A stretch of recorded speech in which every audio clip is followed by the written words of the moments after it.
Twitter. I thought that that looked super sick, not gonna lie. That was like my first time making one of those. I don't know if you could see it in the DMs, Harbor, because you're like, what's that image? Oh yeah, no, I saw it. It was like you took my Yeah, profile photo and then like superimposed stuff. It was pretty solid, and I like yeah. it. That's a little bit of the Yeah. creative side that you're gonna get coming from me. Like the opacity turned down to 30%. Oh yeah. Creative director over here. Tasteful. I found that so going and starting to make that, it's like I just went and searched up how do you make promotional posters and just looked at a whole bunch on Google Images. Is that similar to like what you go about doing when you're like, I want to make some music or I want to make X? Do you just try to find some inspiration and then go about it? Or does inspiration strike you like a hammer? I think when you're trying out things for the first time, it's all about how close to your goals you want to be. Because for me, I think I go to creativity for a lot of this, uh, I guess, discovery process where I'll dive into it with the limited skills that I know that I have.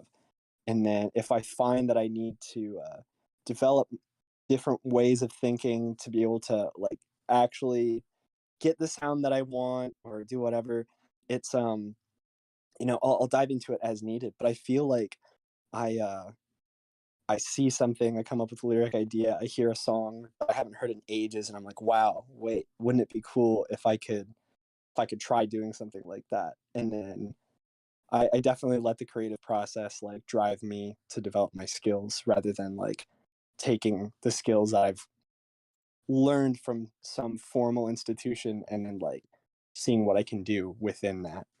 So, What's that formal institution learning look like for you? What's a little bit about of the background of the harbor, if you must?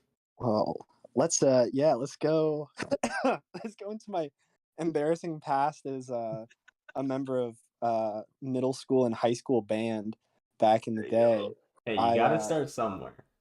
exactly. So I think it was even fifth grade band is when I started. I started playing trumpet, and that's where I learned reading music more formally, and that taught me a lot about like what playing in a group feels like, as well as how harmony functions, and essentially like realizing that there's no part of music that doesn't play an important role because the end goal is making something that sounds and feels cohesive. And over time, picked up some other instruments. I got completely by surprise. I got a guitar for Christmas when I was 13. I was snooping around the house when I was a little kid, and I thought it was. I found it in my dad's closet, and I thought it was for my sister for whatever reason. I guess it just like gaslit myself out of like, oh no, I wouldn't be receiving that. Anyways, but then lo and behold, I got that and one guitar lesson and did guitar lesson, and from then on, it was a lot of just like fumbling around, learning songs online, and teaching myself stuff. Um, I learned tuba later on in high school for marching season because this is where it's to the peak of embarrassment. But drum roll, please! I was band president in senior year of high school. Whoa, let's Yo. go. So, instead of going into the world of being a drum major or anything, I dropped out. I went into politics. Um, Oh, so no, like there's no politics in band by any means, but it was just like, you know, leadership and like organizing groups and being more on the back end of what like 200-person performances look like, which yeah. was definitely an interesting experience. Um, but then from then on, it was a lot of like taking the creativity that I had and letting that drive my learning, I guess. That the last formal um education that I had in music was testing into a 300 level jazz theory class in my sophomore or junior year of undergrad at Western Washington University. Okay. up in Bellingham, where and I'm still in Bellingham right now, just making music, playing shows, and that was like a big challenge to me because that got into more of the eyes of um, dissecting what's beautiful about music rather than figuring out how to just replicate it.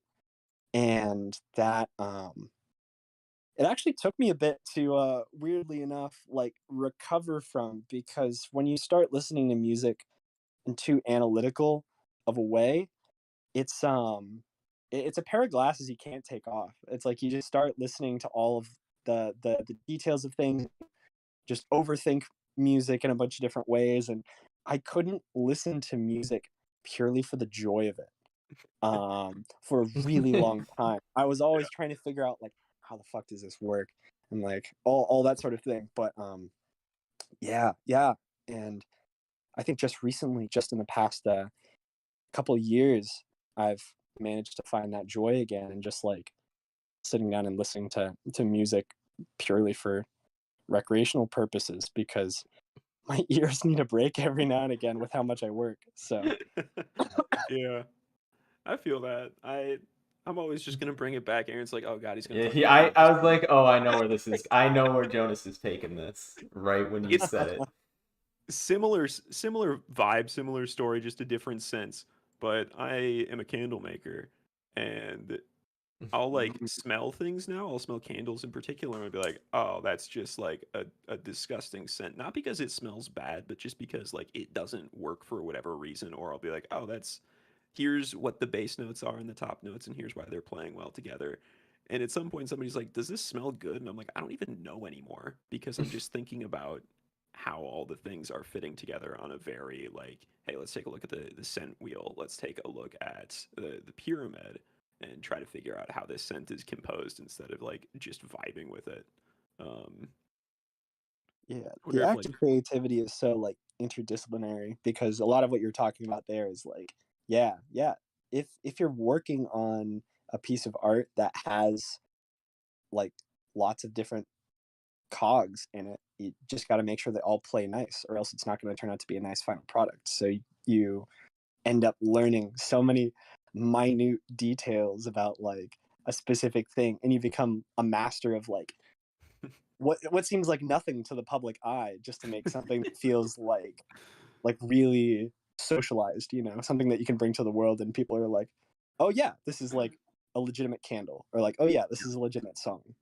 So it's also weird because it's like people will listen or smell or taste or whatever interact with an object and they'll just be like, "Oh yeah, this is nice," and don't put any more thought into it. It's just like a purely sensory, That purely like creative experience for them. And mm, then the creator's sitting over there and they're like, "All right, here's all the like the harmonic triplets and like here's every single mhm. little thing and how it plays together." And it's a science almost.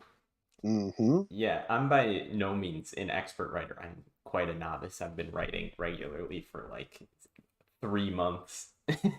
And now I've when I'm reading books, I'm like, yo, I see what he did here. I see the inner workings of this dude's mind as he is putting these words together. He thinks he's clever with the syllables in that sentence, but I caught him. I noticed. Like tee Yeah. hee hee. It's all about making it I don't know, making it a livable world, if you will. I feel like I know a lot of friends who are into like Dungeons and Dragons and stuff like that. And I know a yeah, few. so like, you know, like dungeon masters, like your whole goal is to make something that is just vivid enough that you're convincing your players that you have created this whole environment for them to be able to do anything in, but you're not over preparing too much to the point of like burnout, like Hmm. complete fatigue with the product that you're creating for your friends and the people that you love. So it's, I don't know. And you end up becoming, like I said earlier, a master of these all little minute things. I've recently gotten into to poetry, because I've realized that like the lyrics that I've been writing for a really long time, like, looking back on them, it can feel kind of samey. It feels like I'm singing and talking about the same things over and over again. So I've been reading a lot, just trying to take in like what other people are like considering in the world, and just isolating that one skill as much as I can without expectation, because I feel like a lot of folks when they're developing a skill feel like they have to meet a goal, and I think that the only competition that you should have is a sense of how connected you were to the craft, or how well you are able to articulate your emotions like the day before. So as long as you're making an effort to show up for art, I think that's more powerful than anything else. There's something interesting there too, because you're like, yo, what I want to create drives the skills I develop. And then you're like, if I don't like the skills that I develop, you got to just like, you can't continue with it. Hmm. So at that point, are you like, you give up on that Hmm. project, or do you try to find another way to get that same feeling or vibe across? Yeah, yeah, that's actually really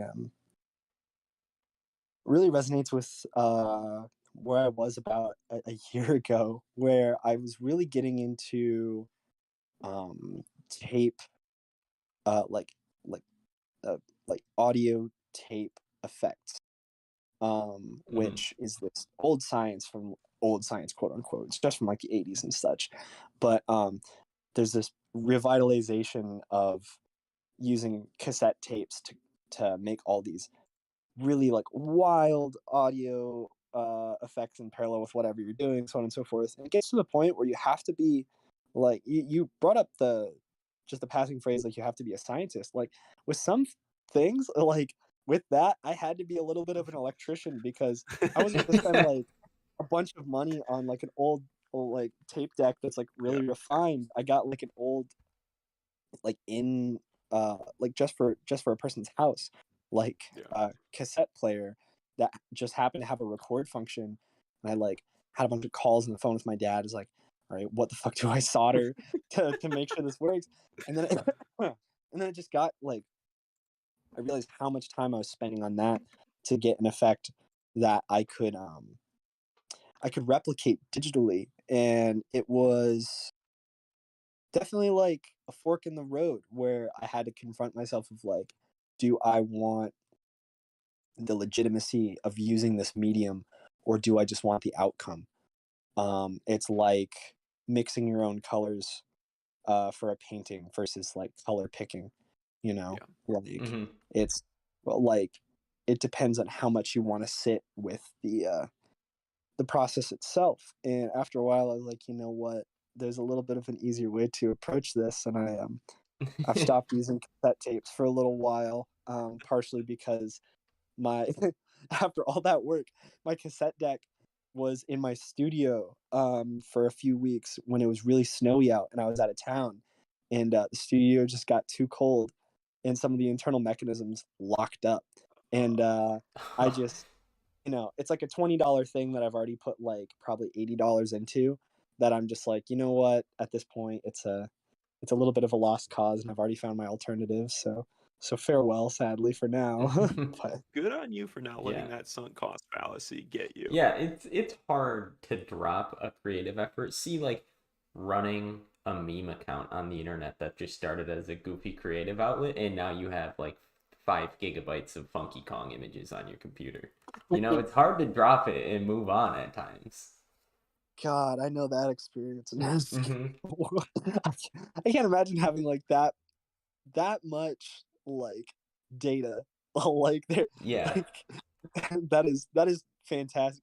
Kudos to you. Like my and hard drive is like eaten up by like screenshots from my phone, but like I don't know if they're all allocated towards one thing, like Funky Kong. So that's commitment. There you go. yeah, and I mean, for those who don't know, and I would assume that's most people, we actually found, right? I think I found Harbor Day through Funky Kong because you at the time I was looking for Funky Kong to interact with out in the wild, so I would just go on Twitter and search Funky Kong, and you tweeted my uncle Funky Kong likes my music or something like that, and Yeah. that's how I found you, and here we are today, like a year later. Oh my god, I need to say more stupid shit on the internet because Yeah, clearly I it creates opportunities. yeah. Oh wow, that's Hmm. amazing. I completely forgot about that initial Yeah. connection, but That was that was where it initially came from, and then I found you, and I was like, "Oh, this guy makes music." I mean, the tweet was about music. Let me look it up, and I was like, "Oh, this is like actually good music." Because when you find music on Twitter, you kind of expect it to be bad, uh, and then I was like, "Oh, this is actually good," and so I was like, "Well, I'm just gonna follow him," and here we are. yeah, Yeah. That, here that we are. also gives a good segment into somebody in chat who asked a question earlier, which was favorite Harbor Day song. Um, I have one. I'm curious to hear, Austin, what your favorite song you've made is. That's that's a tough one. Um, Like asking you to pick a favorite kid. It's like legally, like I'm your lawyer. Don't answer that. Like gosh, I I can I don't know. can say mine while you're thinking about it while you're Yeah, stewing. yeah. Let's round table it, I guess. Yeah, if you'd want to say yours first. Yeah, Saccharin I think is an absolutely lovely song. That song Ah, is gorgeous. that one was definitely a labor of love, and I appreciate that you enjoy that because it was just one of the first songs that I like. Every time I write a song, just about I start just with guitar and vocals. I guess it's like very Hmm. traditional in that way, where I always feel like for a song to feel legitimate, it's gotta work as as a folk song first. Like it has to have enough of a skeleton as just one instrument and one vocal that it Mhm. will maintain its identity throughout like the rest of the production process. And that one felt like it had so much legitimacy just by itself that I wanted to be very, very careful with everything else that was added. And my friend Alex, um, who makes music as Barnes Boulevard, was in session with me like the first time that I was sitting down with it, and came up with like a really simple drum idea. He's like really into like classic slow jam R&B, and after he like just left that on my hard drive, I like asked if I could use it and brought it into place. And the goal of that song was to make it less of a uh, a production of instruments trying to legitimize the experience, but try and make it feel more like a space that you're in when you're listening on headphones. I was really focusing on like stuff panning around your head, and there's this one like effect that I put on the snare of the drum kit where it's just like a little like whooshing effect Yeah. where every single time it hits it like trails off like a firework in like a weird different direction. And I think that was one of the first times that I felt like I was playing with the song in full as if it was like a physical thing Yeah. rather than just like layering audio. That is more thought put into a song than I think I've ever put into anything. Um, the amount you Combination. just described it, and I'll hop on back here. 'Cause now I want to hear your thoughts on my favorite song of yours, which Mm. I actually was just listening through because I was like, I got to get in the right headspace. So I've been listening to your music like all day the last couple days. Oh Um, wow. Thank yeah. you. That's real kind. But for mine, it's not as much of a deep cut as Sacker. Oh, actually, it has less Spotify plays. It's more of a deep cut. Okay. But call me Oh by your my name. god. It's like, yes, I'm more Yeah. obscure than you. Yes. Yes, I am the bigger Harbor Day fan. But call me Call by me your by your name. name. Yeah. Nice. That's that one was a really fun one too, where I was talking to some friends about what they I don't know. I guess just had a conversation about what they had liked out of my music out of the past year because like one of them brought up like, oh, I really like what was it? Merak, I think, which was like a section of my album Ursa Major that I put out that was like really like traditionally like surf rock and like indie rock, more upbeat stuff. And I was like, okay, how can I make a like a surf rock song that actually says something like really sentimental and important to me? Because with Ursa Major, for folks in chat who are like newer to my music and stuff like that, it came out. God, was that just last year? Yeah, it Um, was just Yeah, wow, 2021. 2021. yeah. That was my my pandemic baby, if you will. But How it long were you became pregnant? Did you carry it to term?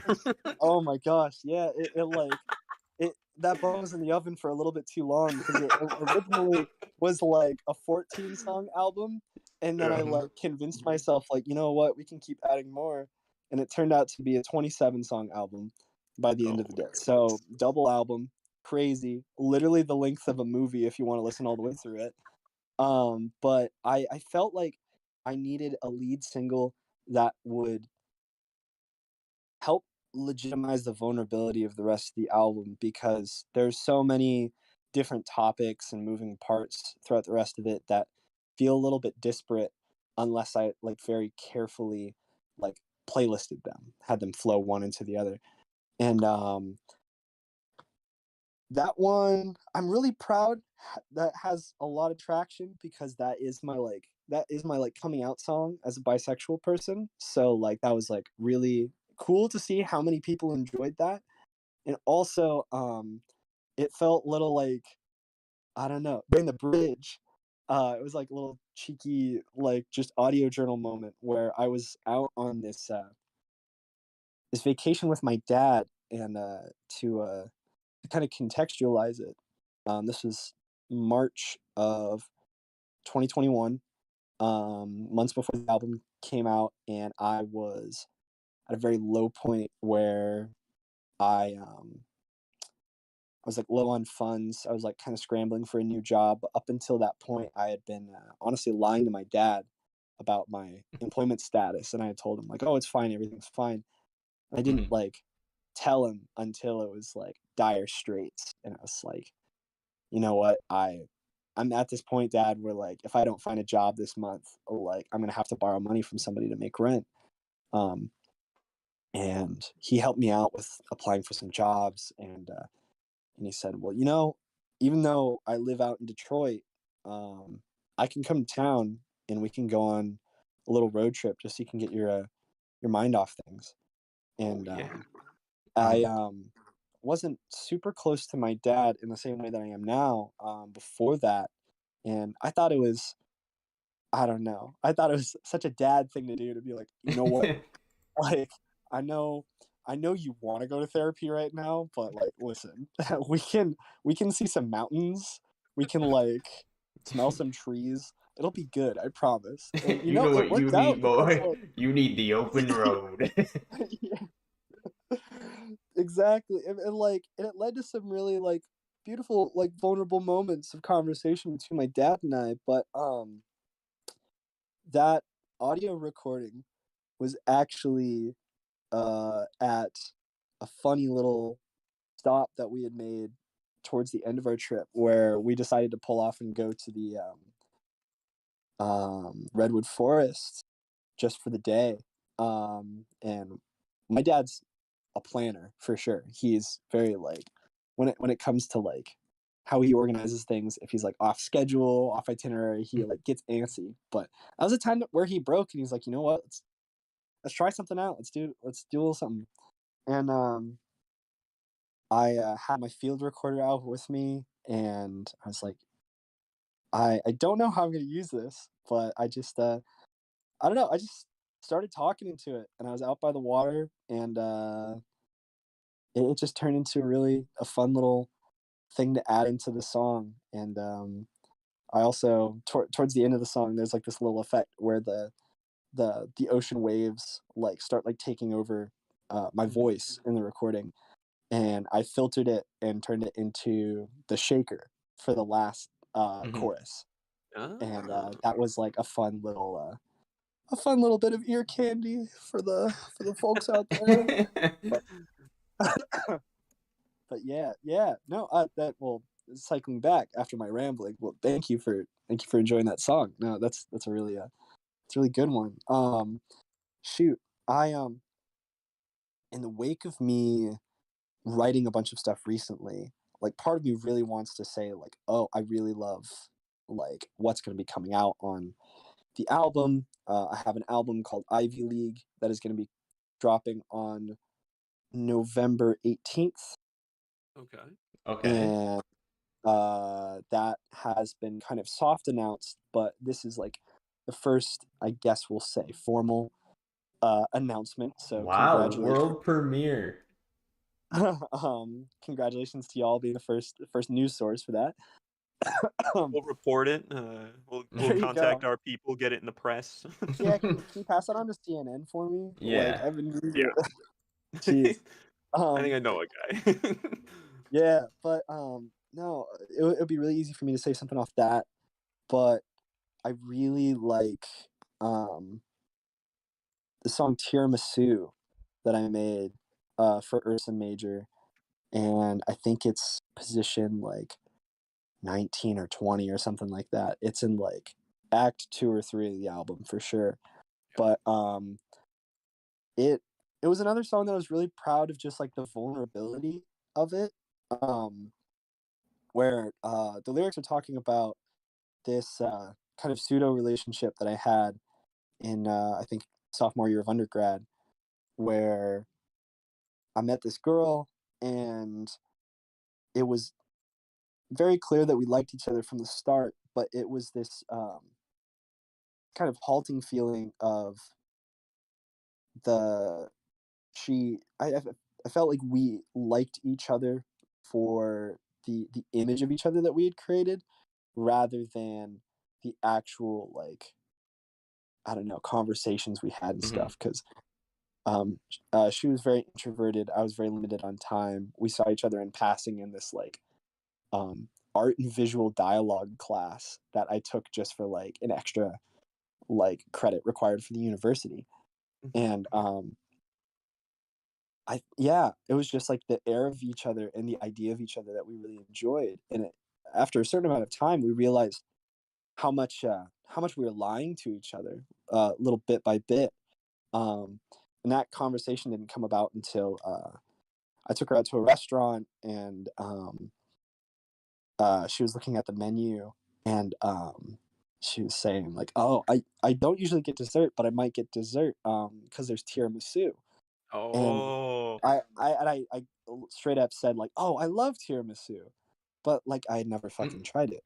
And I was just so enamored by the idea of like being with this person that I was willing to say anything. And that was a moment that stuck with me, where I was like, I was ready, so ready to just drop the legitimacy of what I enjoy out of life for this moment. There's something really different here going on. And then, we ended up talking. We ended up like realizing how damaging that was, kind of going separate ways. We're on good terms. We stay in touch in passing, and she was actually a really great visual artist, which is like cool to keep in touch with her now, because I'm trying to get back into visual art a bit.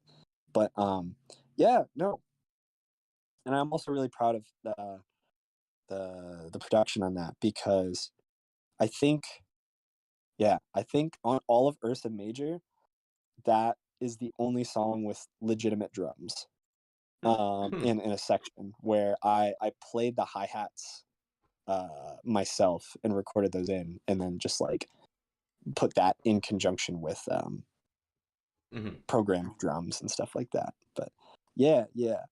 If you haven't noticed, I feel like all of my explanations are going to be very long winded. So let me know No, if I need to like media train, cut anything down a little bit.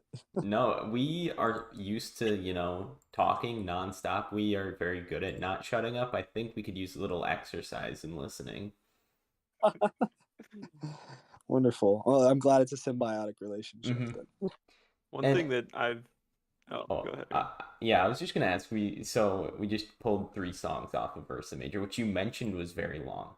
And I'm a person who's always struggled with creating big creative projects like that. What is it like, going through the steps to put together a 27 song album? Because that it's a lot of songs.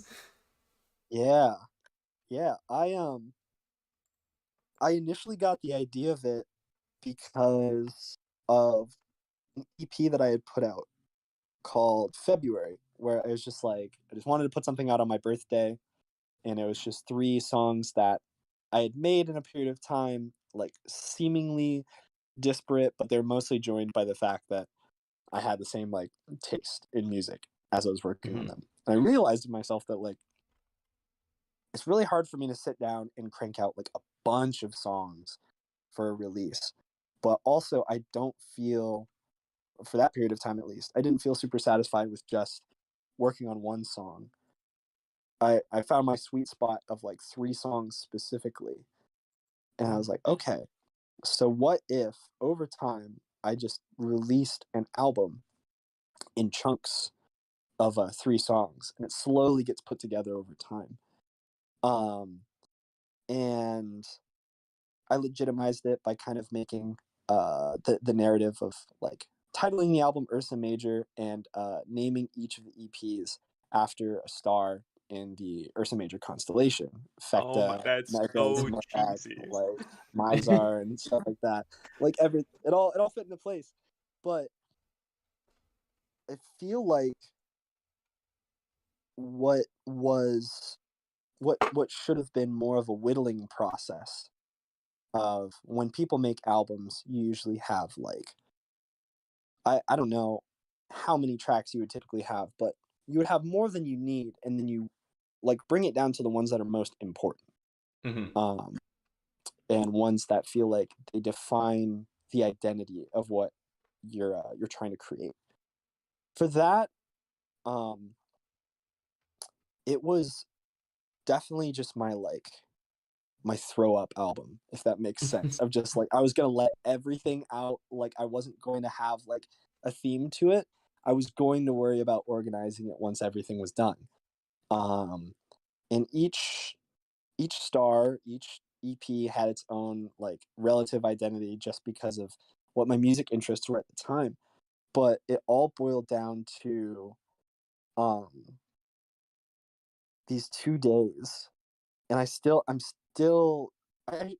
I have the pictures of the whiteboard, but I had all 27 songs, um, word bank style, and I had this like diagram of how I wanted the energy, like the tempo and everything of the album to flow, and I just kind of messed around with like sorting the track list in a bunch of different ways to try and make these seemingly disparate things like feel like they work together.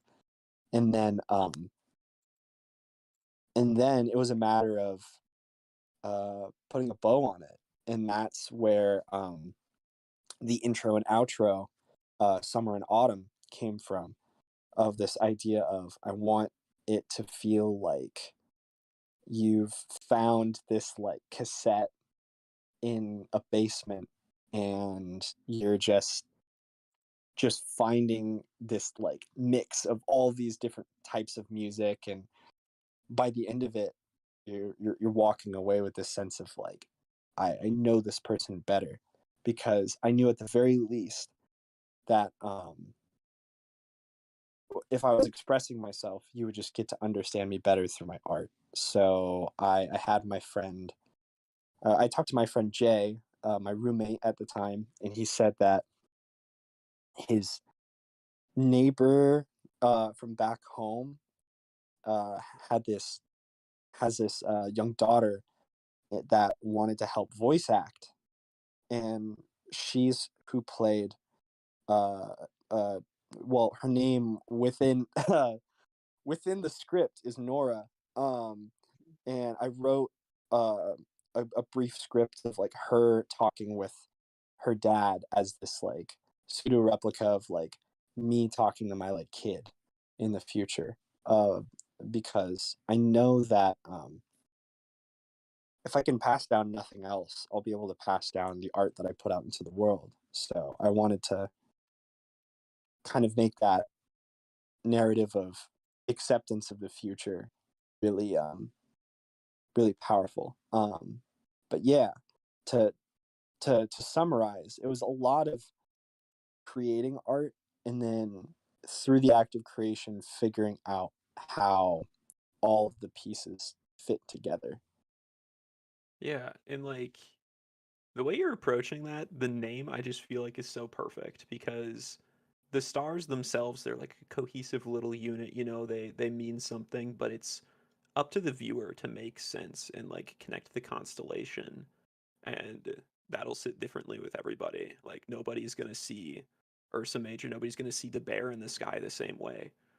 You have the same skeleton, you have the same songs that you're listening to, but it will be intrinsically very different. And it seems like something that's at the core of everything you're talking about has been people. There's like this kernel, this like very sentimental moment that you have or are like projecting with that last sentiment that you're giving. That's like that is what builds the song. Do you Yeah, think it's always like those interactions that you have that turn into the music? And like, what does that really look like right there? How do you get the vibe of that feeling or that moment of tiramisu, of going on a road trip and stopping in the woods out?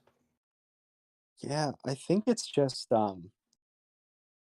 I don't know, I've had a lot of like hardship in my life that's made me appreciate moments that make me emotional, to a point where I feel like I can't help but take note of what's going on in my life then. And like I know that that point of resonance isn't going to mean the same exact thing to me like in the future if I don't like capture it in some way. So it's this all almost like this desperate need to not just like tell somebody, but to like calcify the experience and turn it into something that is like powerful enough that I have the chance to relive it. Um, and I feel like that feeling for so long has been from people all because almost like this of just how important people are to me and like how I've grown in life. And we're social creatures. um Everybody around us informs and like forms who we are, and it's a matter of how you choose to interact with your environment of peers that kind of dictates who you will be. And I think that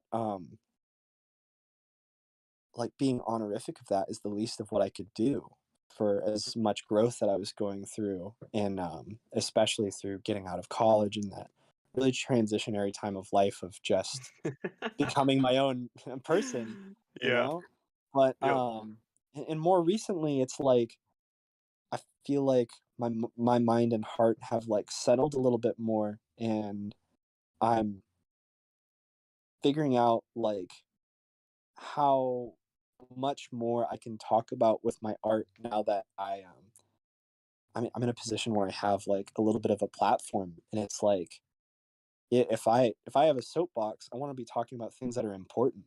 I want to be talking about things that make people think, and I don't want to be at a point where I'm holding the people that enjoy my music in my hand as this like very delicate rose. It's like I want to be as vulnerable as possible. I want to make art that will challenge people. And whether that's sabowing it into something that is really like indie pop and candy esque, like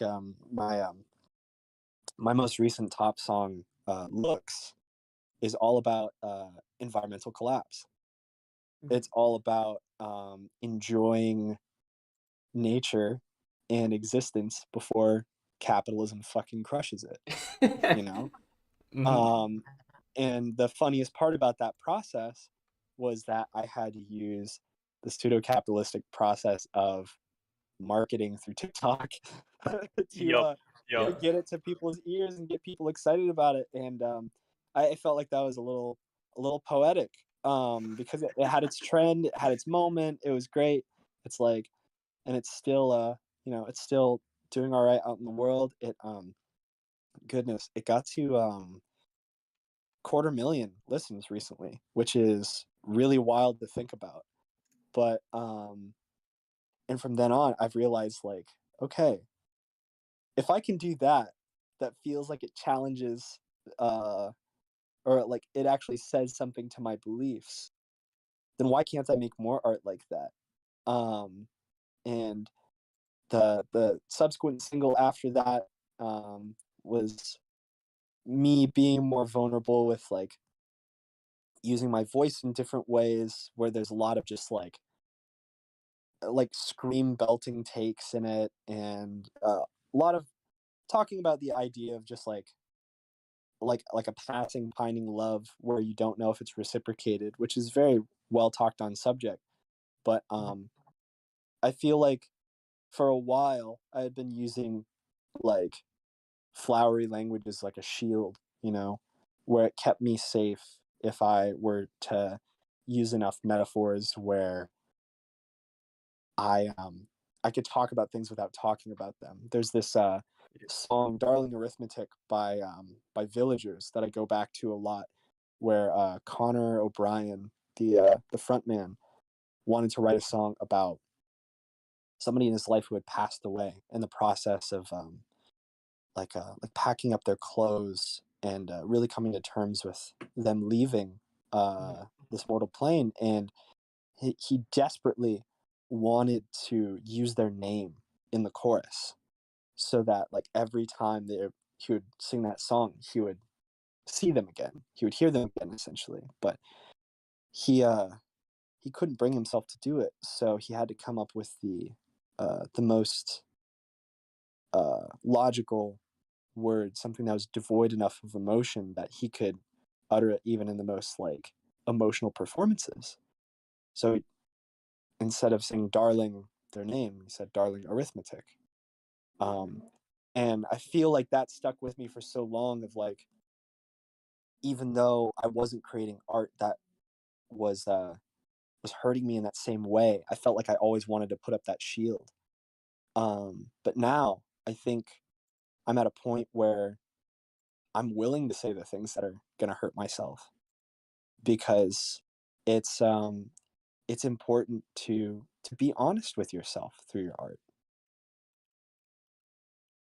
And so you're talking about using this flowery language as sort of a shield, and just earlier you're also talking about using poetry. And like I typically associate poetry with that flowery language. Are you trying to break down that flowery language through poetry, or how does that fit into your upcoming artistry? Yeah, I've been reading a lot of poetry that that is just through like really observational thinkers. I've been reading a lot of Pablo Neruda recently, and he there's this reader that I have that's from his work from 1925 to 1970. There's a lot of him just like being in the world, experiencing life and love. And I think as I've written things down, because the last release was so much of a rough draft in a way, where I let everything that I was creating like out into the world um at first instinct, which one would think would make the most vulnerable art. But I went to poetry so that I could almost get more of the flowery language out, and just get a bunch of different interpretations of the world out onto paper, so I could select the ones that felt like they had more meaning to me. Um, and truly be able to say what I want to say, and just be more critical of the act of what I'm going to be saying on stage, while I'm like trying to hop back and forth between like other instruments, like just singing while playing guitar is complex enough, but like getting myself familiar enough with those emotions that I'm like well practiced in feeling them.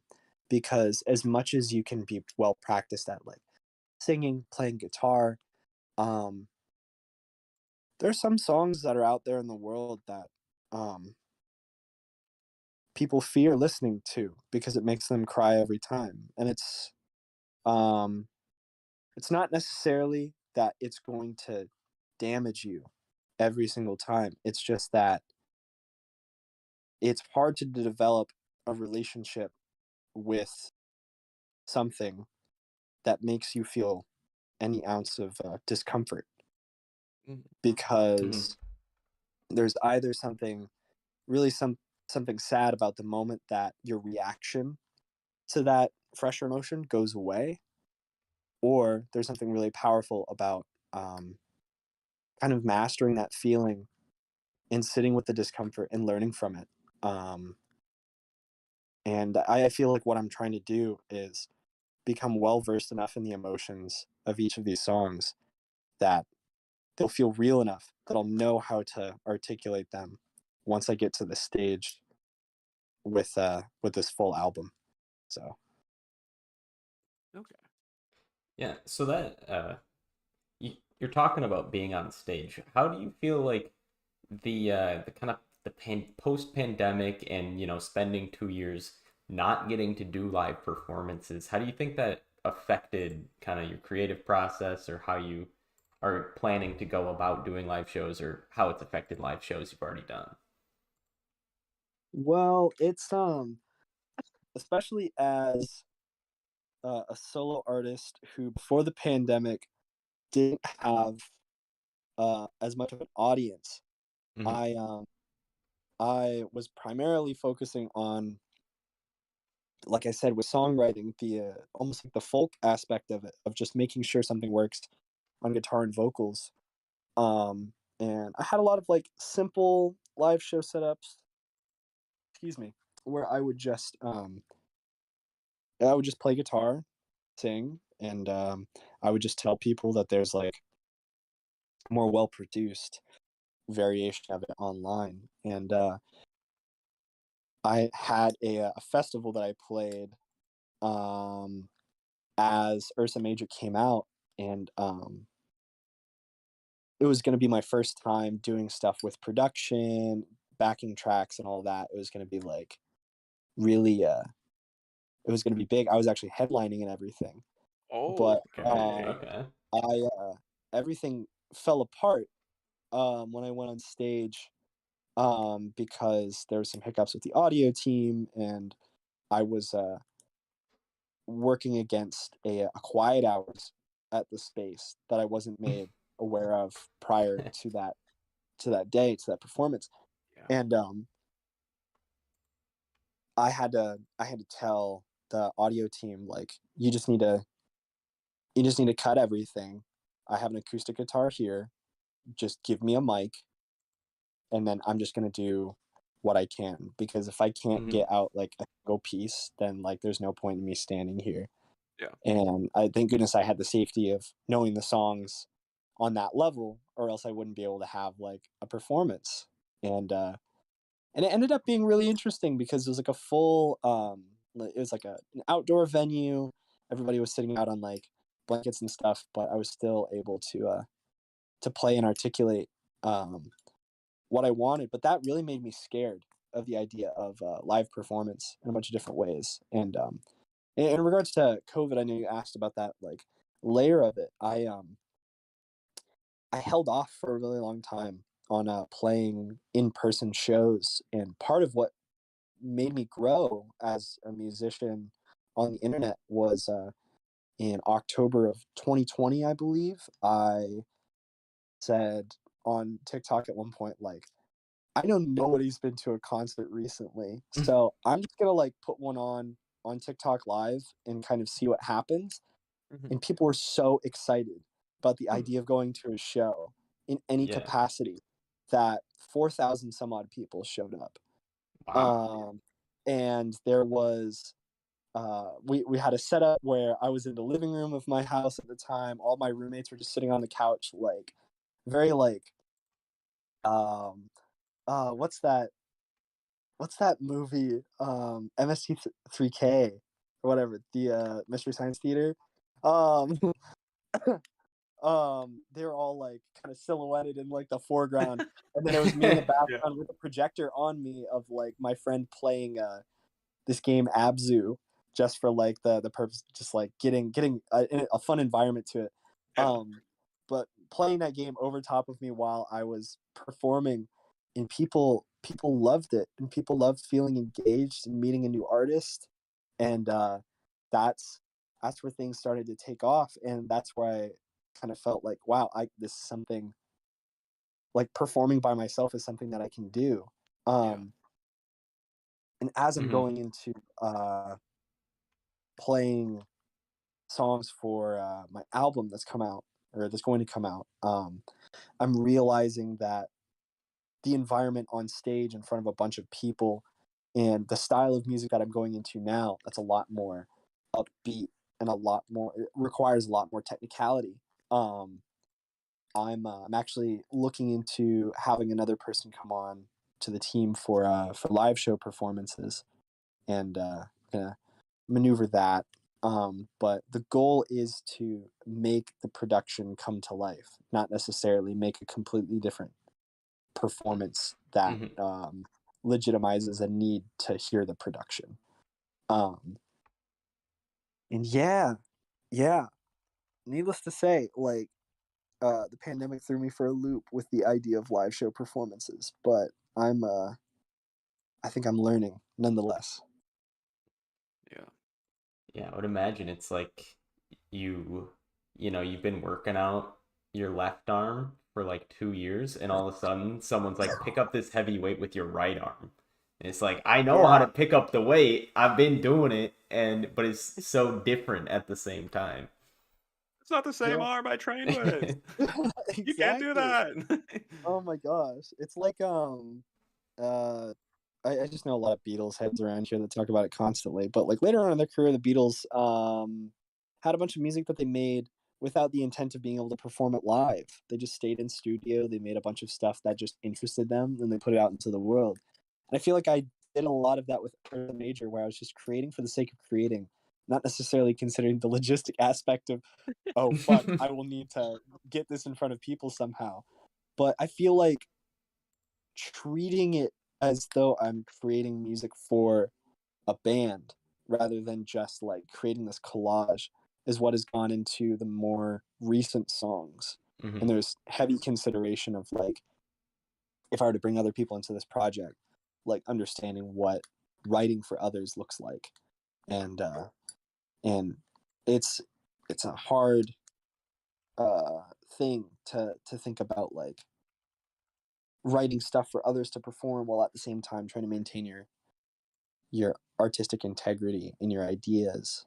So Hmm. it's yeah. So I feel like I've just pulled a lot of inspiration from like full bands that I think work rather than listening to solo artists recently. So I have like this funny juxtaposition in my mind right now, Austin. It's like, yeah, writing music for a band instead. And saccharin's still top of mind. There's like those crickets there.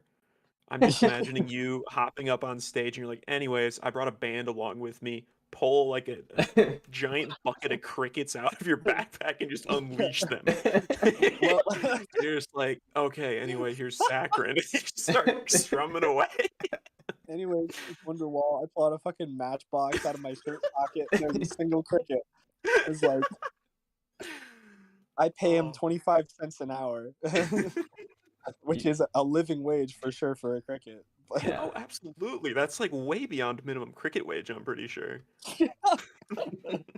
no, I try and pay everybody who comes onto the team as ethically as possible. So Are you a full-time artist or do you have like a I don't want to say day job because day job sounds so silly, but like other forms of active income that you rely on?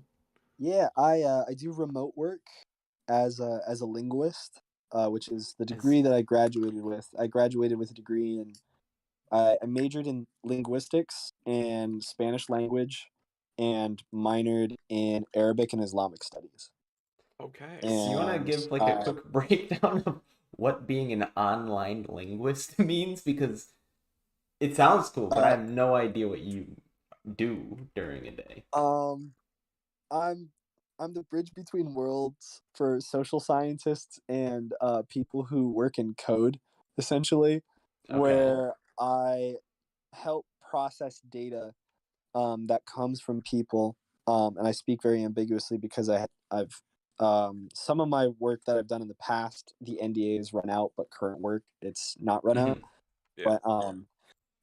But long story short, I process human data for um, coders and the world of tech to interpret more easily. And yeah. So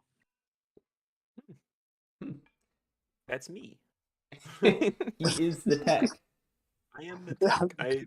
My active income is coding. Um, there you go. yeah. No, I've been trying So to no, learn a parent. bit more about coding because, like, you want to know the engine that you're putting the coal into. So, Yeah. Hmm. Yeah. You want to know how to make TikTok before you post to TikTok, right? mm-hmm. Yo, No, okay. and it's fun.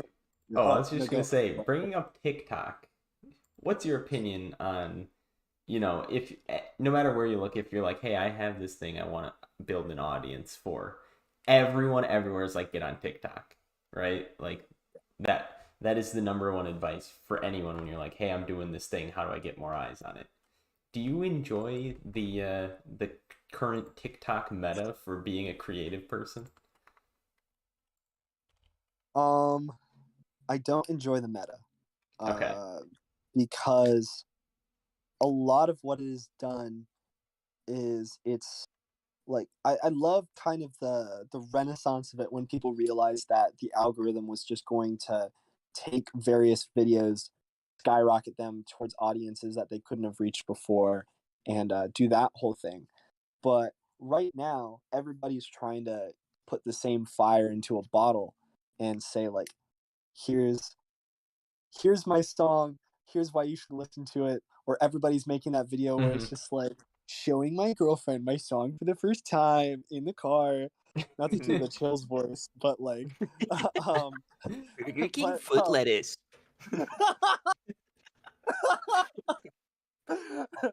number 5. 5. It made God, my girlfriend cry. you don't understand. Me, me and my neighbor, like my best friend Jess, fucking reference breaking footlights all the damn time. That just that like they killed me. Oh my god. But okay, deep breath, deep breath. um, but there's now that the music industry's gotten its little tendrils into it, people are damn near indistinguishable from some of the industry counterparts that they're combating, and everybody's trying to showcase their artistry based off of tutorials of things that they're seeing that have worked with the algorithm in the past. And what if you're a creator on TikTok, there are two things that I can tell you that are always going to work. It is being authentic, and it is being ready to show up consistently for it. Hmm. Because it's not necessarily that it always works in the sense of every single video is going to pop off, but the algorithm is chaotic in that it will not favor you even if you have legitimacy to give it. I I'm sitting at 74,000 followers on TikTok. That does not translate to views. That does not translate Yeah. to likes by any means. If I post a video randomly right now of a new song, I guarantee it's going to get 100 likes, Hmm. 1,000 Yeah. views at that. But what you have to do is, um, honestly, even devoid of your analytics sometimes, just like find one thing that you want to promote or focus on talking about. And it's really easy as a musician because you just lump it into the same audio. Like I have the audio for Still Life on TikTok right now, and I haven't like pushed it a whole bunch, but you just try a bunch of random things. The biggest thing that you can't do when you're talking about your art, and this sounds so counterintuitive, never market yourself, because people smell that like blood in water as a shark miles away. People hate being marketed to. So Yeah. what you want to do is create a sense of legitimacy of your song as something that exists out in the world already. And then people will become curious and develop their own sense of warmth towards your art and ask, like, what is this song? Like, when is it coming out? That's exactly what happened with Looks. I made a bunch of text posts, essentially. It was just like things that I was thinking about throughout the day, like relatable shit, and just like the same video position, just a wall of text. And then over time, people started coming to it and just be like, "Wait, I've heard this song before. What is it?" And I'd be like, "Oh, it's my song Looks. It's gonna come out on April, whatever the fuck it came out, April 8th, I think." Yeah. And slowly over time, people were like, "Okay, this is like a legitimate thing. I wanna work with this a bit more." And sometimes, like this past week, something completely random happens that brings your song into the public sphere. Um, Posted a video of my cat, me pretending to bite my cat back for biting me in the middle of the night. Had still life behind it. Guess what? That video is encroaching 1 million views for no reason Yep. whatsoever. Isn't that the It's way it because there's a cat. goes? Oh my god, it's yeah, and like I'm not promoting anything. Like after a while, I was like, we'll see what happens if I like put that this is my song like in the comments. And yeah, there's like a slight uptick, but at the end of the day, um, if you are working within an algorithm, you need to know how those random events still have meaning. Because there's a video associated with my song that the algorithm sees has almost 1 million views. So if I use it in the future, it has a slightly higher ranking going forward. And like, as someone who works in code, at the end of the day, like it's all talking about those tags, those cues that uh, invite the algorithm to think of what you're putting out in a more legitimate way. And sure, it's you can focus a lot on like engagement and like working with your audience, which is extremely important. And developing a relationship with people is like the most vital thing to maintaining an audience. But if you're trying to reach new folks, you've gotta play with the sandbox that you're sat in. Yeah. I feel similarly, like for my candle company online, our social media strategy is just make memes, like just sort of make something that's goofy as long as the focal point has a candle or like the joke's somewhat around a candle, send it. And Yeah. like usually it's pretty similar. It's like maybe a couple thousand views. And then every once and again, like we had one pop off while I was at a craft fair a few weekends ago Yeah. that just got so many views. And like maybe people weren't buying the candles right there. They were like, oh shit, that's like a cool ass candle back there. I want to go buy it because it's in a meme. They're just there for the meme. But a lot of people started following, and a lot of people started paying attention to other posts that we have, and it's like just getting people in the loop, just getting awareness about you. That's so important. Yes. Uh, Yeah. It's all about within marketing the idea of conversion, because you can have people yeah. knowing who you are. You can have somebody walk past your house, come to your doorstep, but it's a matter of like getting them in the door, inviting them to do something in particular.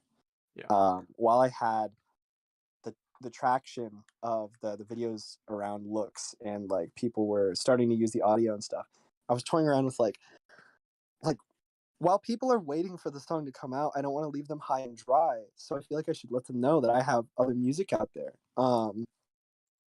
One night before I went to bed, I like made a post where I was like, "Oh yeah, well if you like this song, like I do have a 27 song album that's like already out."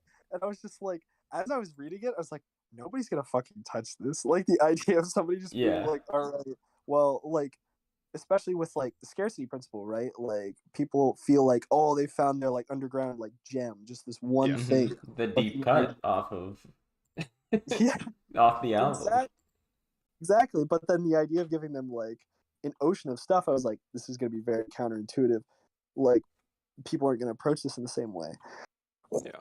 Woke up and I was fucking dead wrong. I have a Oh. screenshot from that day. It was the first time that I had upwards of 100 people listening to my music at the same exact time because it's schedule posted as people were getting ready for school, and a bunch of people downloaded the album right before their school day and were just listening all at once. And that was a moment where I was like, okay, this is a tool. Yeah. like we can Core we can memory. use this. It sounds like you have a lot of really good highs off of making music, producing this content, getting to reach people. Do any of these emotions that you're feeling surrounding that find their way into songs down the road? Yeah, I that's that's actually a really interesting question. The idea of the process of making music itself kind of working its way into it. Yeah. Um, I feel like that might be one that is better to be metaphorical because it might not be as relatable, but that feeling of like you going to sleep and not expecting anything and then like waking up and it's like being awake is better than my dreams. That's a powerful feeling.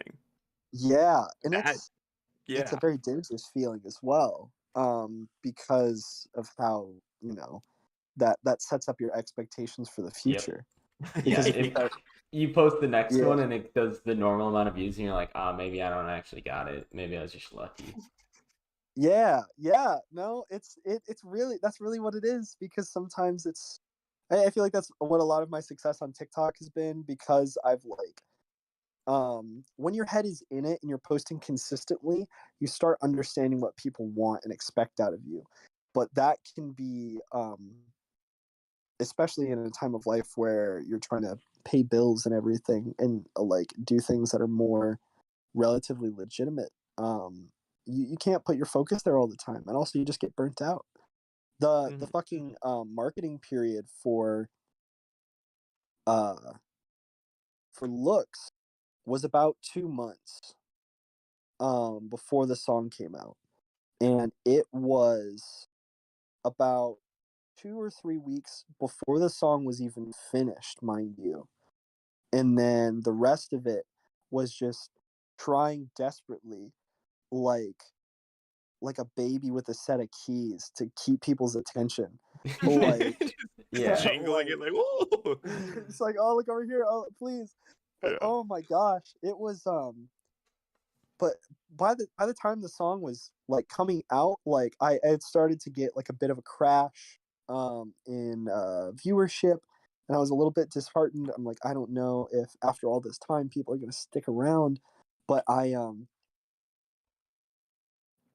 I took a break for like a couple weeks afterwards, and I helped out a friend with his marketing for a second, but I was like, okay, I need to pull away. I came back and I Mhm. tried marketing my song midway, and I just didn't have the same ferocity, and I didn't have the same mentality of like, even if things don't work, there's still a Mhm. tomorrow. Where like, as much as I can say out loud, like, oh yeah, like as long as you keep posting, something will eventually work. Hmm. It's Yeah. really, really disheartening when you just keep posting and things aren't working and you're like just waiting for that wave to come, you know? Yep. And Yeah. it's definitely a time to be like critical, but also realize that you need to maintain a control during that process in of something that has worked a little bit better. With Hmm. music, it's kind of easy because you find your hook and then you're like, okay, we can start using this hook so that people recognize that this is X type of video, kind of keep going from there. Mhm. But when it's other types of media, like, I don't know how I'd fucking market a candle. Are you kidding? Yeah. Like, It's I tried my because hardest, but yeah. You have to smell it. Like people want to smell a candle. So how do you go, this is high quality with it being online? It's difficult. Oh my gosh. Yeah, that's why like perfume ads have been Yeah. like canonically the most artistically taxing processes because you're trying to sell a sense that you just can't achieve through that medium. Yeah. Like Yeah. you can't do a radio spot for a candle. Yeah. Like the only way you could do that is if you're really just like trying to sell the fact that like the process of it and describe like, oh man, well we use like ethical products and so on and so forth, or like ethical materials. But like Mhm. when it gets down to getting people to understand why they should be incorporating this into their lives, you need to meet it at the medium where it's most powerful in a lot of ways. I, So and yeah. I heard this phrase recently that I think is really good here, and it's like if you want people to build a ship, you don't teach them how to build a ship. You teach them to love the ocean. And I think Mm, that's a similar thing here. If you want people to enjoy your candle, enjoy your music, you don't show them how to do that. You don't go, here's why you should enjoy it, because these scents, this sound, it works really well together. You say, here's this emotion that's really powerful, or like here's this setting where this candle is to be used. And like I make Dungeons and Dragons themed candles. So I go like, imagine your game night and now make it better. And it's better because of this candle. Like this candle represents you enjoying your game night more. Or like this music that you have, this music is like picking up that cassette down in the basement. It's like, oh, I want to experience that. In the avenue to that is through your music. So if people want to, if they yearn for that feeling, they have to yeah, take the road through that. yeah. It's all about selling the experience and kind of cycling back to kind of that statement of the end justifying the means. You know, I feel like a lot of what I've said about my creative process is similar to that. Of I don't seek out like how do I gain stage my guitar correctly to make sure it sounds this particular way. I find music that I love and I have this aha moment of like, how the fuck do I recreate that? And I like try my best on my own, and then I let that like carry me towards the tutorials and like the nitty gritty of how you can get it done. But yeah, you've got to teach people to love the ocean. Yeah. Yeah, and you kind of mentioned how like the hardest thing with marketing is like staying ferocious, right? Like, you go through the cycle once and you're like, nice, I did it. I marketed my single. Now I gotta Yeah. fucking start it again, man. Right? Like start back from square one of marketing the next one. And Yeah. I there's this guy. He's just made it onto my YouTube algorithm recently. His name is David Goggins. He is like a Gosh, these nuts. yeah, Sorry. exactly. He is like a former Navy SEAL, like super ripped, he runs super marathons, whatever. And he's like the key to success in life is just learning how to suffer. Like if you want to succeed at anything, step number one, learn how to suffer, and then you can suffer through it, right? Like you want your album to get as many listens to as possible. You make the album, which I would assume you love to do, and then you just got to learn how to suffer through the marketing.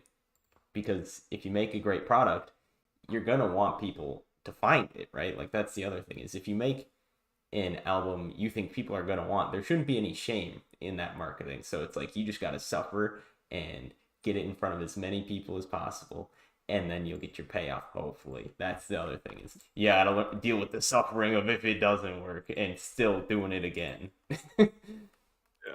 Yeah. Yeah, no, that's very, I mean, that's a Buddhist principle, is just accepting that a large facet of life is um things that you can't control and things that Mm-hmm. will make you uncomfortable, and it's a matter of how you act in that space, because you could let it eat away at you or you could use it as a tool. Mm-hmm. Let's see, what other questions did we have prepared going into this? Oh, here's a fun one, a more lighthearted one. if you could collaborate with any artist, and we'll say alive or dead if you want to, go with a dead person, who are you picking to have on one of your songs? Damn, that's that's a difficult question. I think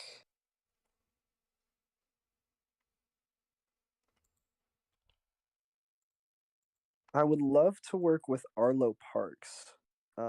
She's an R&B singer from the UK who's excellent and just has this understanding of I don't know. There's something about innate sense of groove and having a voice that feels like perfect for the style of music that you're creating. And I think she does that with a lot of tact. Um, and I don't know. If nothing else, I would love to just like be in a session where I would learn from her. Hmm. Um, or Claude Debussy would be interesting. Uh, classical Is composer. that how you actually say it? Yeah, did you think it was Debussy? I mean, listen.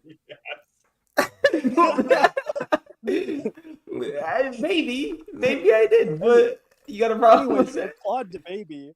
Claude the baby.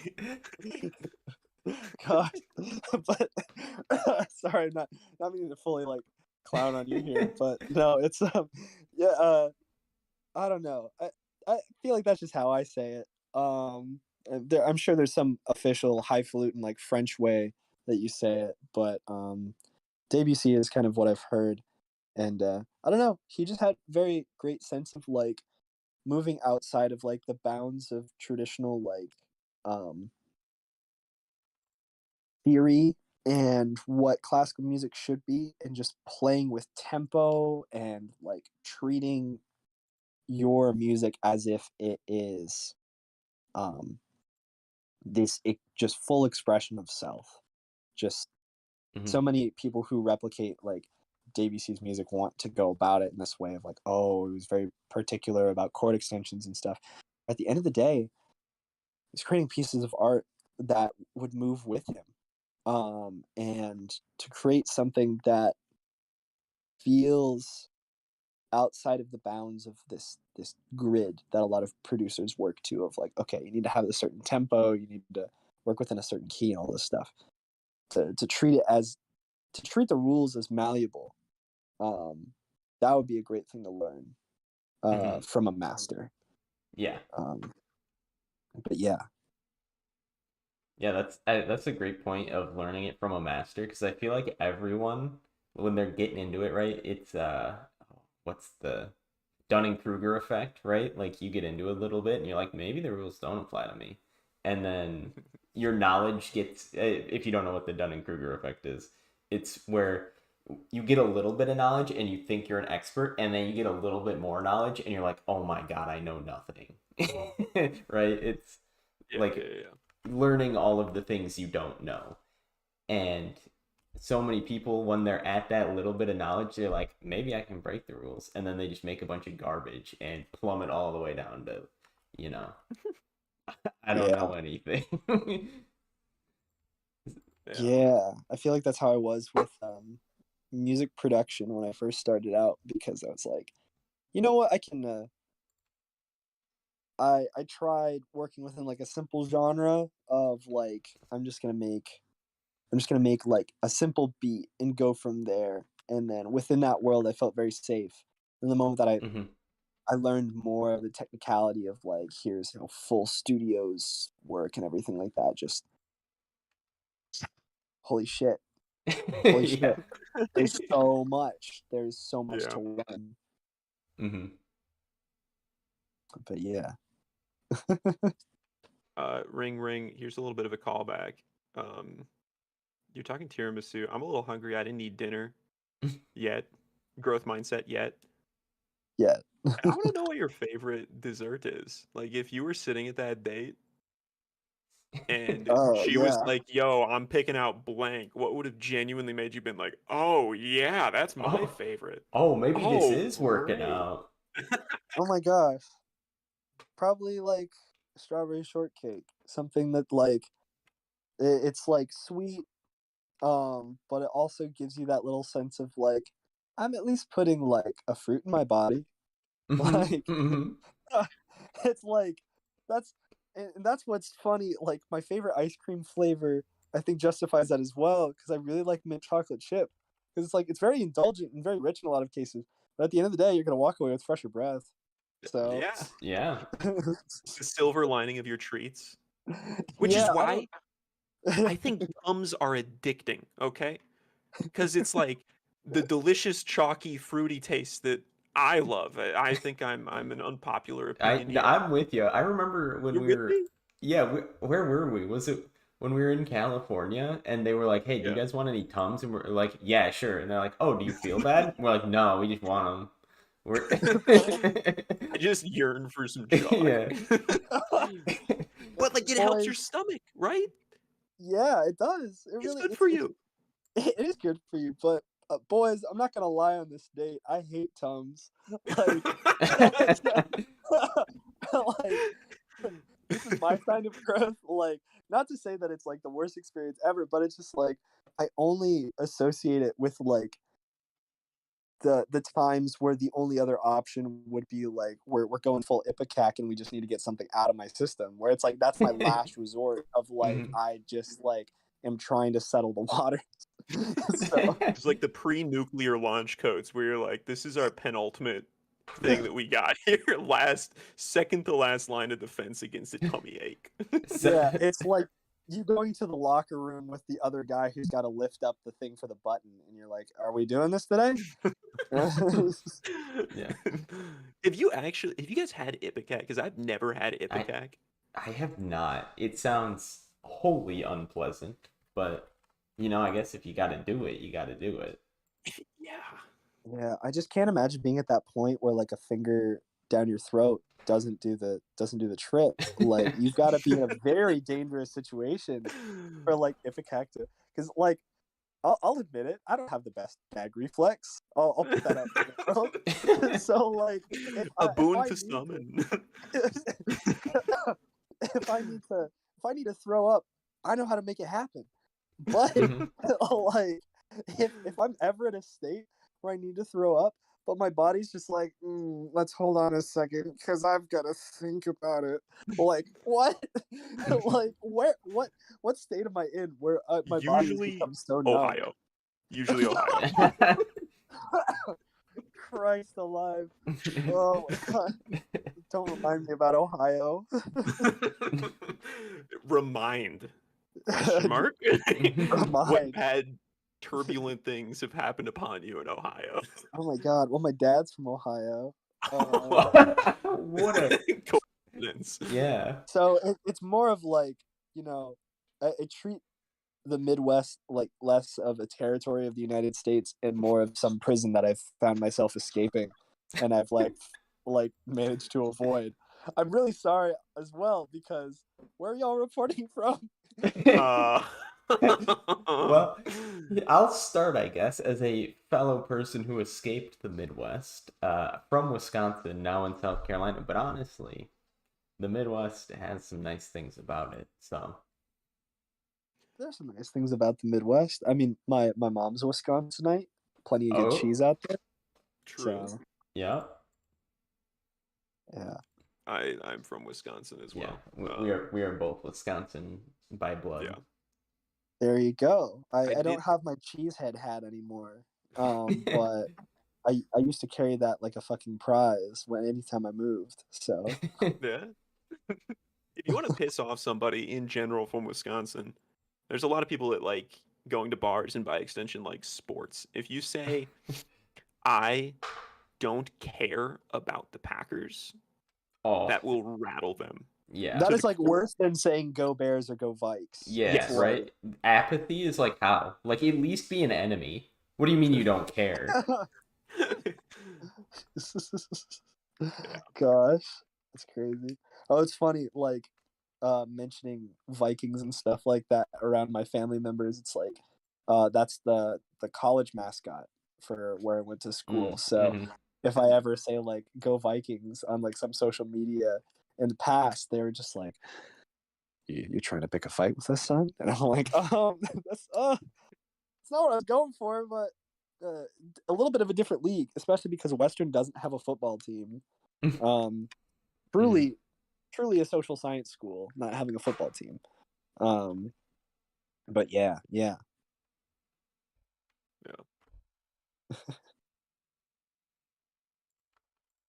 You, Here's a question I think is useful for myself as a fan of music. What do you wish what is the best way for a fan to support an indie musician? Like when you see him do it unprompted, you're like, "Oh, that's my guy." Like I know he's in my court. He's here for me. What is it that someone can do to evoke that feeling? Anytime somebody has purchased like something on Bandcamp, um, I am so surprised that they went through the effort of going to a website like that and like I say a website like that as if it's like Bandcamp is a bad place, but I feel like it's very much the place where like people go to support musicians, especially because you can, you know, by donation toss a little bit more money and stuff like that. But Hmm.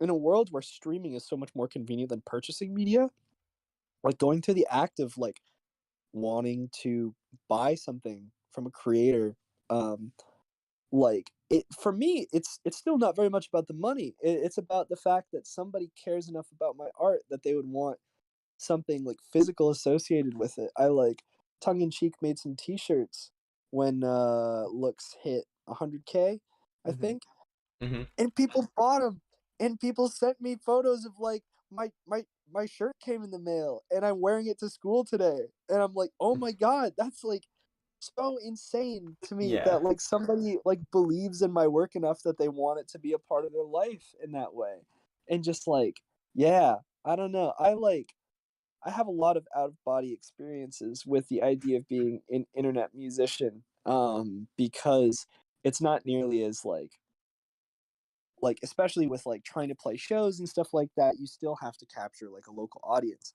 But when it comes to those moments of like it's like oh, Spotify rap season is coming up. Uh and it's oh my gosh, that's always such a sweet time of year because people will like message me and be like, "Hey, I was like one of your top listeners," or like, "Hey, I showed my sister your music and now like you're one of her top artists," or something like that. Hmm. And it's just like proof that I exist out in the world is just so humbling, and so I appreciate it so much. And like moment like I have my email in my bio on Spotify, so that people can just email me anytime they want, like about the songs or like just contact me.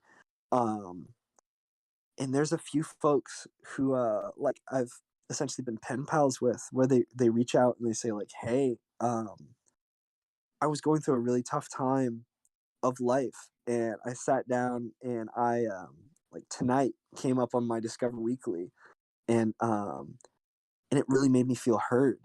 So thank you for making that." I think the most Hmm. satisfying thing to me is going back to the original purpose of the project, which is when I made Harbor Day, I was trying to make music that let me feel like I could get some emotion out in a way where somebody else could feel heard through it. I Harbor Day, the name, comes from me going out to the ocean in kind of like really dark times because I just needed to kind of like be by myself and process it, and slowly, like insidiously almost, like music became its replacement for that experience because it felt a lot less reckless as time went on, and a lot healthier. I feel like I was able to actually confront and process what I was going through rather than just being like out in the void and just yeah. waiting for the time to pass. But yeah, going from a very vulnerable place and having other people resonate with that and Hmm. that's it makes me so happy to be an artist. It truly does. Well, there you go. Anyone out there who wants to support an artist, just show them. Yes, that's Buy their merch. yeah. Yeah. A lot of different approaches, but like if you just let them know that your art means something to them, Mm-hmm. that their art means something to you. I'm talking in like a very Yeah. yeah, There's but like yeah. 7 different connections in like 3 parallel universes that are converging as we release this sentence upon our viewers. Yeah. Gosh. I feel like I don't know, especially I like talk in abstracts quite a lot, so sometimes I forget like the person in which I'm talking, where I'm like, oh, I'm in third person, and well, that's the linguist talking. Just like being self-critical about my grammar. Jesus. Grammar, I don't even know her that well. Don't worry about it. Yeah. Gosh. I get 3 of those a day, and that's my second, I think. So I got one more in the chamber. There you go. How often do you deal with creative burnout? Ooh. I'd say pretty consistently. I think it's like almost a part of the daily routine where there's a period of time. Yeah, like Damn. it's like Wow. you get to a certain point where I don't know if I'm just going through the throes of it constantly, but I feel like it's not like I get low enough where I'm like, oh, there's no point, or it's like I get to a point where I'm like, is this something that I've done before? And I need to pause and just walk away and be critical about it. And Mm-hmm. a lot of um, what helps me deal with it is just creating without restraints for a moment, like letting myself um, just put Legos together without looking at the instructions, and Mm-hmm. then kind of come back to what I initially wanted to work on later with fresh eyes. It's all about rekindling that point of confidence that gives Mm-hmm. you that um, that desire to keep going, and then you ride that desire to keep going. Yeah. I had Yeah. to sit in like a mandatory burnout training in my active job recently. And they were talking about like 6 different types. Like there's mental and sensory and physical and emotional. There's one other that I'm forgetting. I just sort of rattled them off. I'm surprised I got it that quick. Yo, Oh, you're paying attention in burnout class. I I'm pretty was. sure it's umami. Umami. That's the Everyone secret forgets the type of burnout. umami burnout. Yes. I was It's the there's this most person savory. there's this person called the Umami Mommy. Imagine that being like your name. Like people just refer to you as that. That'd be sick. There's no equivalent. Isn't that just like calling yourself the meat mommy? Dude, I want to be a meat mommy. Oh my god. Yeah. But I was a little too excited about dropping that joke in. I almost like cut y'all off. I was like, God, I want to say this one word so bad. no, No, that it's was perfect. Somebody clip that. We're jorting it yeah. and send it to TikTok right away. Yeah, get that one on TikTok. Yeah. Man. So I heard, just based off of that last thing, that you're actually looking to branch out into stand-up comedy too. Tell me a little bit about that.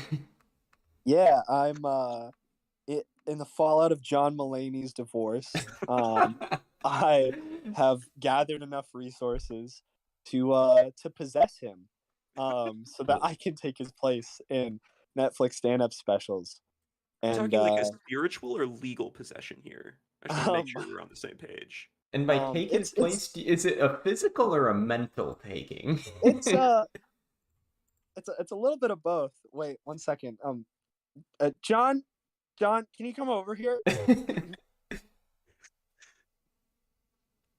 Sorry, I was just dealing with my dog Petunia, and just oh my god, she was shitting all over the place.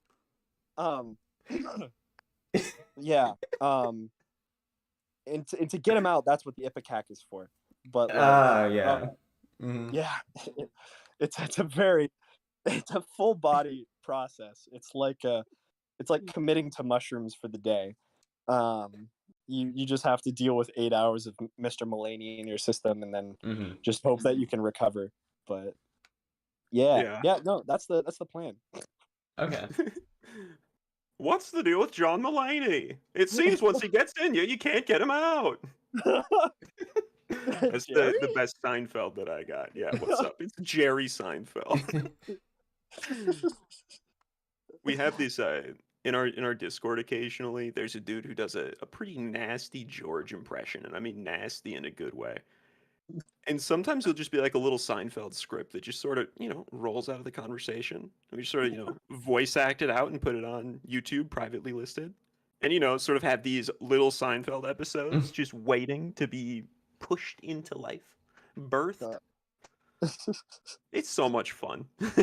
Oh my god. Yeah, we gotta contact Mr. Feld himself and just be like, Yeah. hey, I know you're at like the twilight years of your career, but why don't we do the work for you? I All you always need to wanted to do be is a move shadow them out writer. like nothing. Oh my god, yeah. Imagine Yeah. ghostwriting for a fucking Seinfeld episode. Ghostwriter. Shadow Rider. Yeah, that sounds like a Dungeons and Dragons class or something. Shadow Rider. Anything Who I is write that? in Who's this that book right there? turns real. And evil. God. It's all evil too. Oh my god.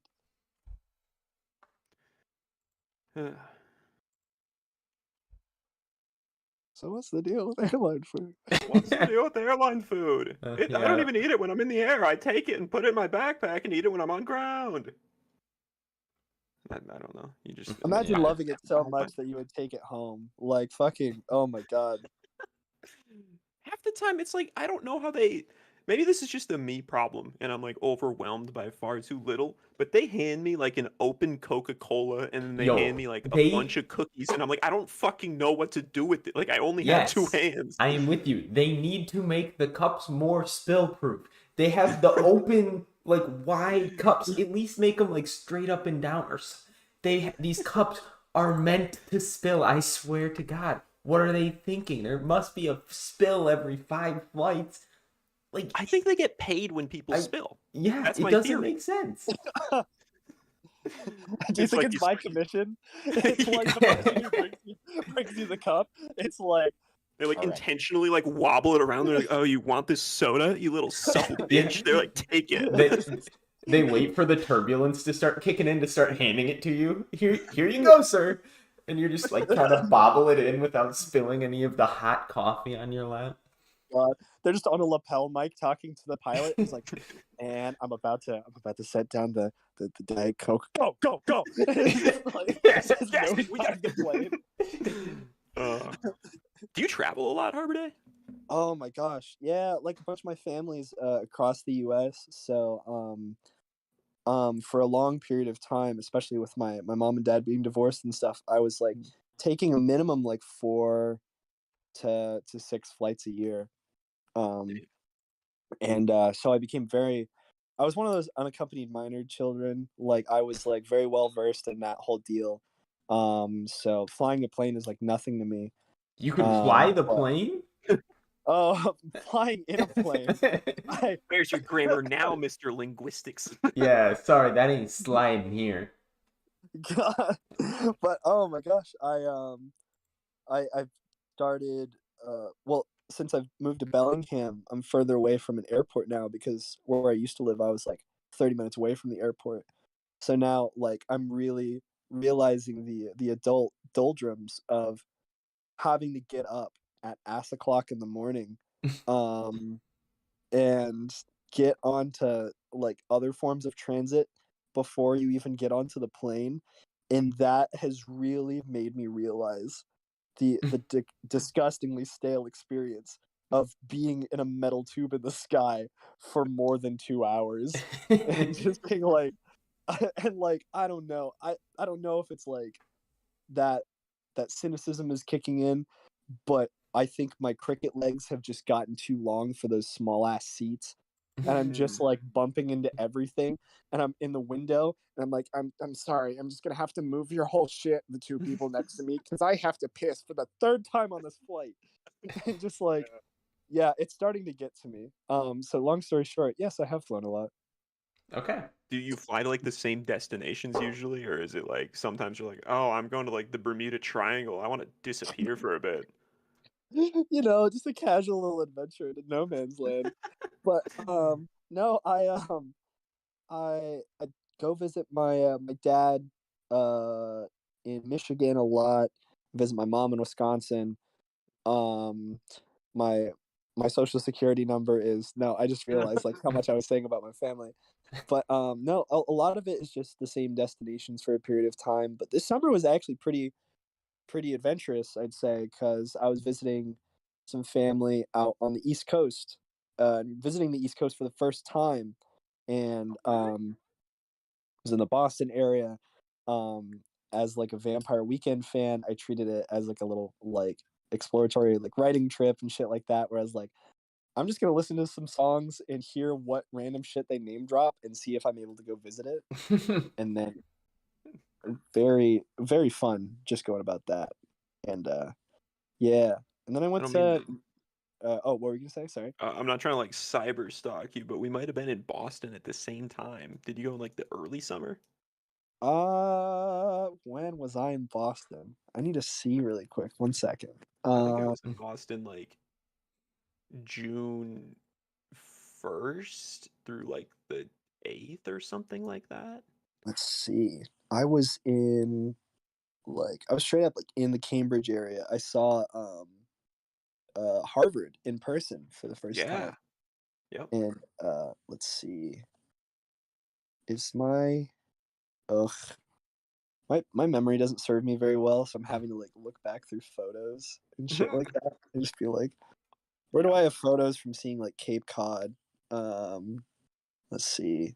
Uh Google Photos. But I think it was like more the beginning of the summer. Yeah. Okay. Um Let's just say that it we were in was Boston at the same Yeah. time. before. Yeah, I think we might we might have been because it was before 4th of July. Yep. It was probably like I was there for 2 weeks cat sitting. So yeah, it was like Oh, that's sick. mid to end of June. Yeah. So yeah. We were there at the Holy, same time then, for sure. Yeah. Most definitely. I saw wow. you. You held Oh my hands. gosh. Yeah, a little a little meet and greet. Yeah. Little time on the beach. It was lovely. It was like it's the same exact kind of beach as over here because it's like literally just rocks. Yeah. So yeah. Yeah, it's how it goes. Hmm. But yeah. I went to Boston and then I went to Nashville this summer as well. Mm. Did a little bit of I mean, I'm not a big fan of country music or anything like that, but it was nice learning about how the other half lives, if you will. I went to I went to I went to the Grand Ole Opry, which for those of y'all who uh have a healthy distance from country music, the Grand Ole Opry is just this hall that they created at the peak of radio production, Mm. where they just showcased a bunch of country artists throughout history, and that's how they got their sound out to the masses of just like, all right, we're gonna have this performance hall. People can come in person, but it's just gonna be a radio program. And over time, it developed, and it was this whole thing. Dolly Parton played there. A lot of folks who were just a lot of famous people. And yeah, I got to walk on the stage during a tour, and I was like, wow, this means so much less to me than it should. Um, but I'm sure this is a very powerful experience for one of the 800 people that cycle through downtown Nashville every hour with their acoustic guitar trying to be the next Morgan Wallace. Hmm. So, but yeah, no, it was just interesting to be a part of a musical experience that had so much like awe to it, but like having to learn like why it Yeah. was so Mhm. awe-inspiring. So, Yeah, the way you're saying that was making me like I haven't heard the Grand Opry before, but the way you're phrasing it's like, oh, that's like definitely a wonder in Civilization 6. yeah, right. 100%. It is like it's the mecca for Hicks. It's like They get like They get birthright going there. Yeah, all of them have compasses on their fucking 10-gallon hats that point towards it. The Bass Pro Shops have an arrow that's like this way to the ground. Bass Pro Shop pyramid had to be built like facing the Grand Ole Opry. Oh. Oh my god. Oh god. If there are any hicks in the audience, I promise I respect you. I think our audience is pretty Online. left, Yeah, pretty pretty. left and chronically online. They Cool. spend much more time on the internet than the hick demographic. I'm sorry that our program is distracting you from your daily dose of Hassan Piker. Yeah. Yeah, Anyway, back to our seriously. regularly scheduled broadcasting. Do you watch a lot of Twitch? Every now and again, I feel like the thing that roped me into it, honestly, was like the pandemic and like the Dream SMP. Like, oh my god, the recent Dream shit is so fucking funny. I knew it was gonna happen. I knew, Yeah. regardless of what he looked like, I knew the world was gonna Yeah. clown on him. But Try being a white guy with brown hair during this, man. It's tough. I've been called Dream like 4 different times since that happened. oh my gosh, he looks like Rumpelstiltskin in Fuck. Wait, I'm pulling up an image of good old Rumpy now. Yeah. Like Rumpelstiltskin, are you talking like the Shrek version? The Yeah. Shrek version specifically, there is so much chin to be shared. Yep. Oh, the first image I got was literally a comparison of Rumpelstiltskin to Dream. I search up Rumpelstiltskin Shrek, and it's just him right there. Oh my god. Yeah, that's why, like, as much as I enjoy like having an image out in the world, there's going to be an apex point where like I'm not excited for like more emails where people are just like, "Hey, yo, fuck your shit." Yeah, have you gotten those? I've gotten a couple of them before. More often than not, it's like when I submit my music to blogs, it's like kind of bad. It's like and it's been a humbling experience, and it's made me more critical of myself as an artist. But there's some blogs out there that I don't submit to anymore because like I've like increased my quality of work and stuff like that. And music criticism is so subjective that they're just kind of like, yeah, no, you're terrible. And it's like, is it like, and I know my music's not for everybody. Don't get me wrong. I'm fully aware of that. But like, I don't know. It's not. They're not providing growth. They're just saying like, I don't like this, and they're not giving me like feedback. And I'm like, well, this was an enlightening experience. Not so. I feel like at some degree you just got to recognize like, yeah, there's a person behind that too. Like a way with more tact to say that is like, I don't think that this is the right fit for our blog. And like both of you know what that actually means, but at least there's like an ounce of like care for the person behind the music put into that. Oh yeah, for sure, for sure. I think it's honoring the creativity put behind it and the effort is really important. So.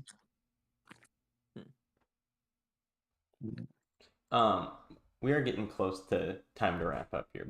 And so I had something that I looked into. I don't know if you'd looked into the numbers. Do you know what percentile of monthly listeners you're in for Spotify with where you're at? I don't know actually. Where would because you feel to guess?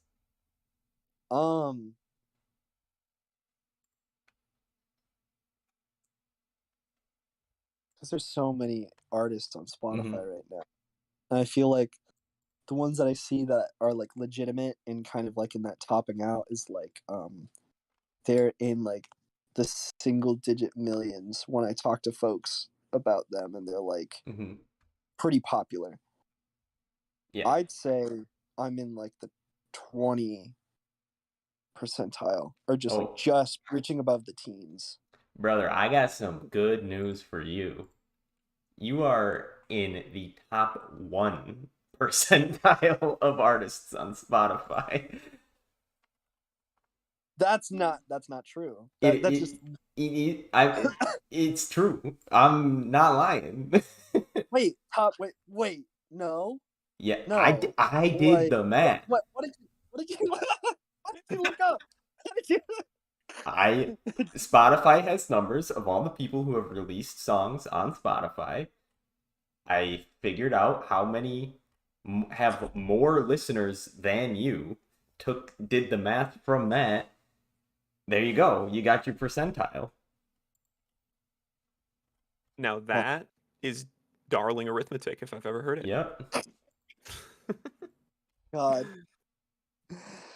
So there you go. Oh You're top God. 1%.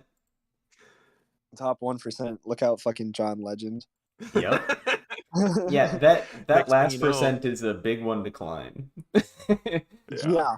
Yeah. Oh my God. Like, I think if I ever, because the top, I think 500 to about like 1,000 people on Spotify have a little badge in their bio that says their place of like, Mm-hmm. I think like for a while, like Ed Sheeran was number one or some He shit. still is. Yep. I've learned Yeah. that as well. It's still Ed Sheeran. Yeah. But like, if I were to ever in my life see one of those badges on my music, Mm-hmm. like I I don't think I could be in contact with folks for like a full week. Like I think I would need to just like sit I would need to go to a monastery, process that spiritually, and then like return to the world as like a new person so that I could like move forward from there. Cause that's wow. That is such a I've larger than me unattainable experience. you just come back, you're like, I've shed the chrysalis that was Harbor Day. You can now call me Harbor Week. God. God. You know how many times people have asked me, when is Harbor Day? Like what day of the year is that? I've got to figure out. Yeah. Maybe that's the next step. Figuring out a holiday. Um, Dude, just say Harbor Day is like you could be like, oh, Harbor Day is tomorrow every single time. Yeah. Get a little Just say shoe it's off answer, you know. today. Just say, Harbor yeah, is oh, it's today. actually today. Like, weird coincidence you asked. it's like, yeah, it's today. Did you bring the chocolates? Like, like what? Just like, oh, Yeah. nobody told you about the ritual. Okay, Oh, yeah, you're I'm not like really a I'm real really Harbor Bring Dayist. I'm really sorry. You're so here's what's gonna happen. We're gonna have to report you to the authorities. I'm not gonna be able to talk to you for a full calendar year. Take this cardamom. Yeah. Smear that on your collarbone. Great. Now close your eyes, and I'm just gonna run away from you. Cool. See you later. It's just like the most random shit every single time somebody asks me this question. It's like I actually have this Palo Santo for you to burn and meditate on the error of your ways until next year, where you can apologize to me. it's like, okay, straight up, I'm sorry, but it's just it is what it is. You have to swallow the gum that I'm chewing right now. And you just look really distraught. You're like, "Oh God, Oh not God, you, not you!" I hate Ah. having to do it. I hate it. I know it's the fourth uh, time today. Actually, I'm going. I it's can't keep up with this. God. And the only one that the store had is the fucking like it's cinnamon flavor. It's not even like it's not even spearmint. It's we're gonna make it through this. It's gonna sit in your stomach for 7 years if you truly believe in that. But you know what? This moment will live with us forever. No, keep the gum and just This moment will last longer than the gum. in our hearts forever. Yeah. Uh, I think as we're wrapping up here, we do traditionally allow our guests to choose somebody who to raid. You said you watch Twitch sometimes, so if you have somebody um, you'd want to raid, oh my we can gosh, send them wait, let that me way. because I followed some like smaller streamers a while back, and let me look through my follows and see if there's anybody who be fun to just have folks drop by to. Let's see. I think it's a good way to connect with people. It's a good reason to just like, just be like, hey, just wanted to stop by, say hi, how's it going, Yeah. touch bases. Yeah. Yeah. Who's live right now?